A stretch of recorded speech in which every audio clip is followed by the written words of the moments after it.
Corona virus महामारी पर चीन लगातार घिरता रहा। उस पर महामारी को लेकर कई अहम जानकारी को छिपाने जैसे कई गंभीर आरोप लगते आए हैं। पहले से ही कई मोर्चों पर घिरे चीन को अब कोरोना वैक्सीन पर भी झटका लगा।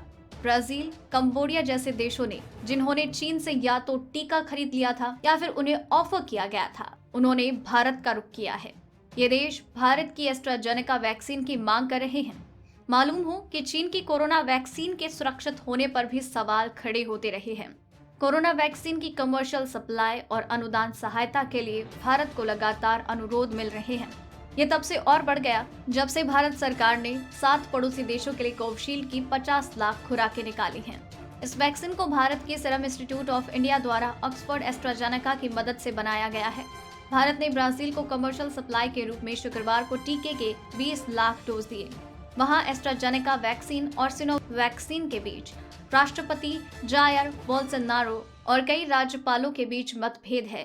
इसमें साओ पाउलो के गवर्नर जोआऊ डोरिया भी शामिल है, जिन्हें साल 2022 की राष्ट्रपति पद की दौड़ के लिए बोल्सोनारो के मुख्य प्रतिद्वंदी के रूप में देखा जा रहा है।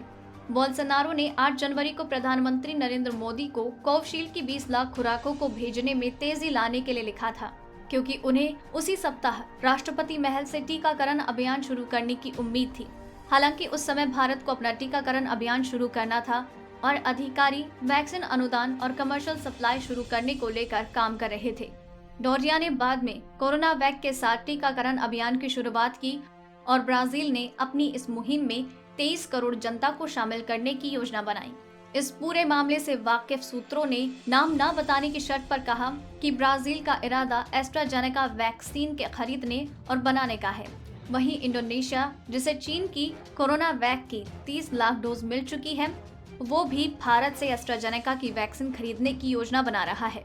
इंडोनेशिया की इंडो फार्मा कंपनी कोविशील्ड बनाने वाली सीरम इंस्टीट्यूट ऑफ इंडिया के साथ संपर्क में है।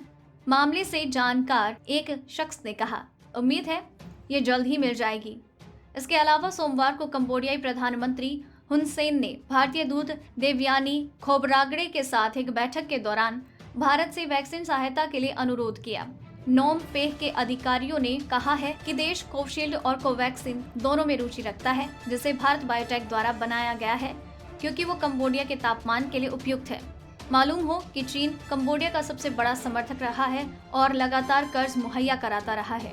चीन ने कई बिलियन डॉलर का कंबोडिया को कर्ज दिया है। कोरोना के खिलाफ लड़ाई में भी चीन ने 5 लाख लोगों के टीकाकरण के लिए 10 लाख डोज दिए हैं। हालांकि लोगों ने बताया है कि कंबोडिया को 1 करोड़ 70 लाख की जनता के लिए और अधिक वैक्सीन की जरूरत होने जा रही है। अगर आपको ये रिपोर्ट पसंद आई तो इसे लाइक और शेयर करें। साथ ही अपने व्यूज हमें कमेंट करके जरूर बताएं। डेली ट्रेंडिंग न्यूज की रिपोर्ट सब्सक्राइब करें हमारा चैनल ऐसी ही लेटेस्ट और इंटरेस्टिंग न्यूज के लिए।